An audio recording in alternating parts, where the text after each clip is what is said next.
Okay, so now that we've got our sinkholes cut, you can see they're just a rough cut jigsaw because they're self-rimming sinks. They're not finished edges, they're going to be hidden. So we're done with that step. Now we're going to be moving on to the edge detail or profile. To do that, obviously you'll need a router. A lot of times you can use just a laminate trim router. This is a full plunge router that we're going to use today. We're putting a fairly good size. It's a 3/8 profile bit. We're not going to go all the way down. We just want the bottom bead shown. So just a standard router bit. Again, purchased at Home Depot. So we're going to go ahead and route the edge detail on this front edge, and then this side as the other two edges are going to be up against the wall. So.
Okay, so we've got the edge detail routed in there. Some of your deeper profiles you'll have to take step cuts because the material is so dense. This one we were able to do in one pass, but if you're trying to do an OG or a bull nose, you want to do it in a couple step cuts. So now that we've got that routed, the next step is sanding the edge in that profile. So random orbital sander is the best tool for sanding PaperStone. Different sanding grits that we're going to use. We're going to start off, depending on the quality of cut, this is cut with a circular saw and then routed with the router, obviously. So it's a fairly rough cut. So we're going to start with 100 grit. It's just standard sandpaper, sticky back. And we're going to do a progression. We're going to start with 100, progress to 150, and then finish off with 220 for the edges before we start on the surface. So we've got 100 grit here, and just going to work the full length of the finished edges with this before moving on to the 150.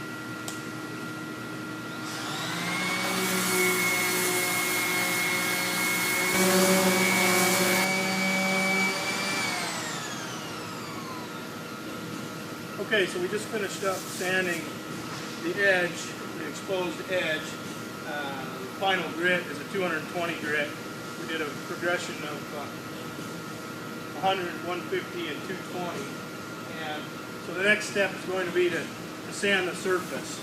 Now, PaperStone, you can achieve a variety of looks with basically depending on how much you sand the surface.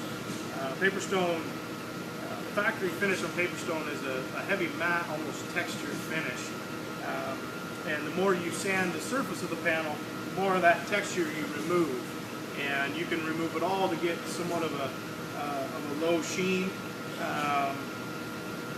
something like a semi-gloss, or you can leave that surface texture on for a real heavy matte finish. So this specific vanity top, we're gonna sand all the texture off and try to get a fairly good sheen on it. So to do so, we're going to do a sanding progression of 120, 180, 220, and then a maroon Scotch-Brite will be the final progression. Now when you sand the surface of PaperStone, it's a layered product, and it's the top layer of paper is fairly thick, and every single layer is the same color, but you can, if you sand too heavily in one spot, you can sand through the top layer of paper. So the key with sanding PaperStone, like I said, you always want to use an orbital sander, and you want to make sure you pattern sand, which will ensure that you're sanding every bit of the surface the exact same. So I'm going to start here with our 120 grit, and I'm going to do a sanding pattern of front to back for the full width of the panel, and then I'm going to come back and work left to right, and then I'm going to switch to go to the higher grit, and so on and so forth. So.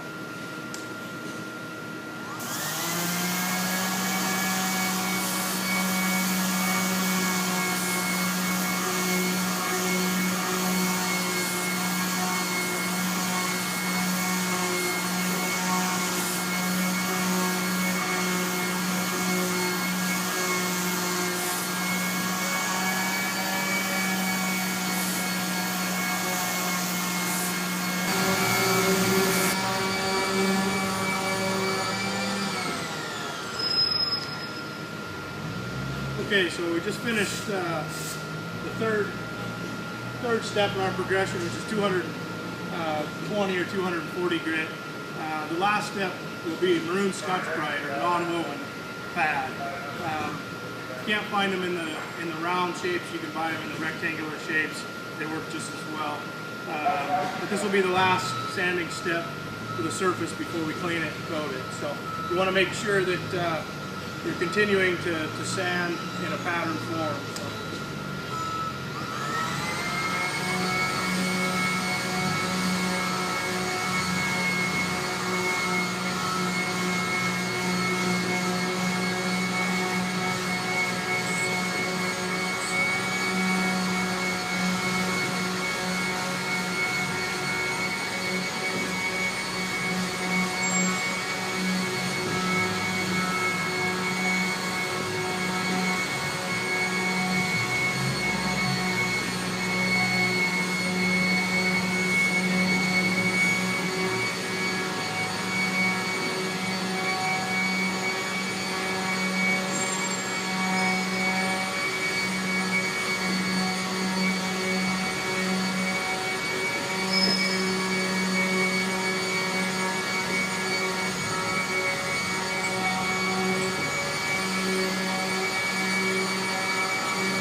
And that's it for the sanding.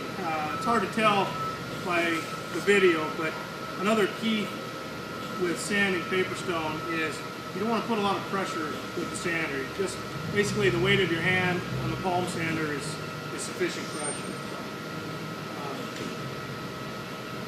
Now that we've got our sanding step done, the next step is to make sure we clean it thoroughly. You can clean it well enough with just soap and water. Personally, I prefer to use denatured alcohol. It doesn't leave any film when it's dry, and it evaporates pretty quickly. So you want to make sure and wipe it down good and thoroughly.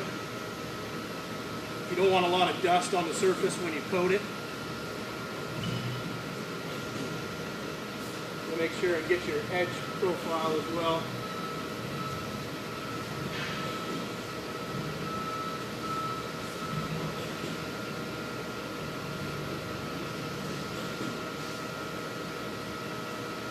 And this does not soak into the material. It has no negative impact on the material. PaperStone is so dense that it really doesn't absorb anything, which is one of the attributes that people love about it.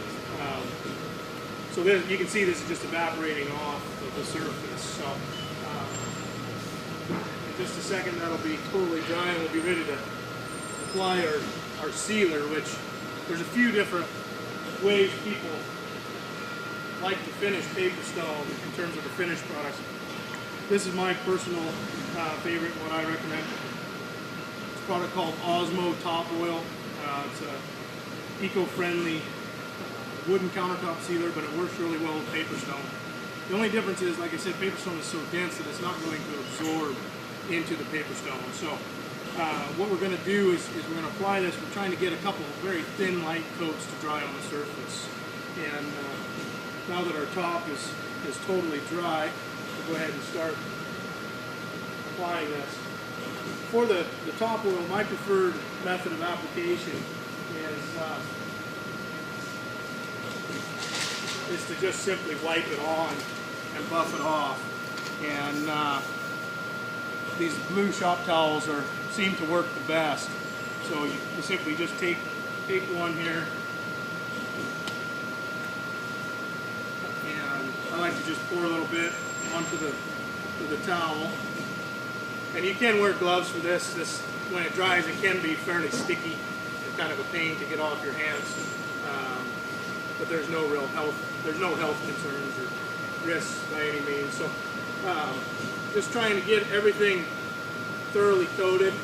And when you're working with this stuff with PaperStone, another real key is speed. You don't want to let this stuff sit on the surface because it's going to dry. And if it dries before you buff it, you're going to have too much on the surface, and it's going to look hazy and show streaks, and just frankly not look very good. So you want to make sure you do this process pretty quickly.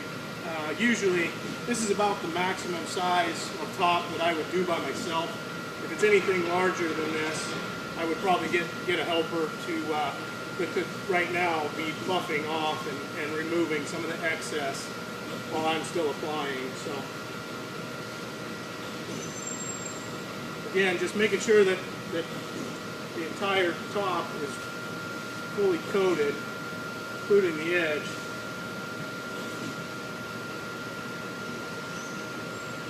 Again, here's where you've got to be fairly quick.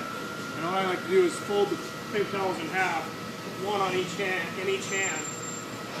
and just in a circular motion. First pass, I'm just trying to remove all the excess. You want to flip them over and continue.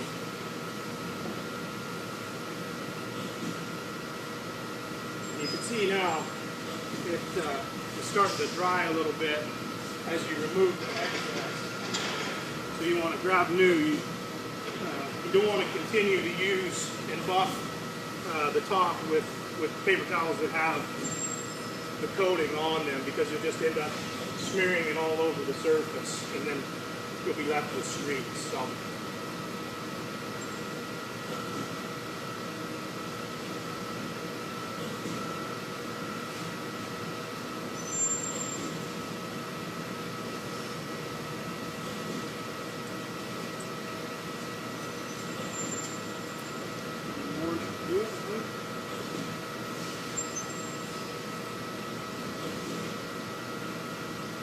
and you can see, I didn't mention it during the sanding process, but you can see that by sanding the surface texture off of the panel, it really exposed a lighter mottled look, which is pretty consistent with almost all the PaperStone colors.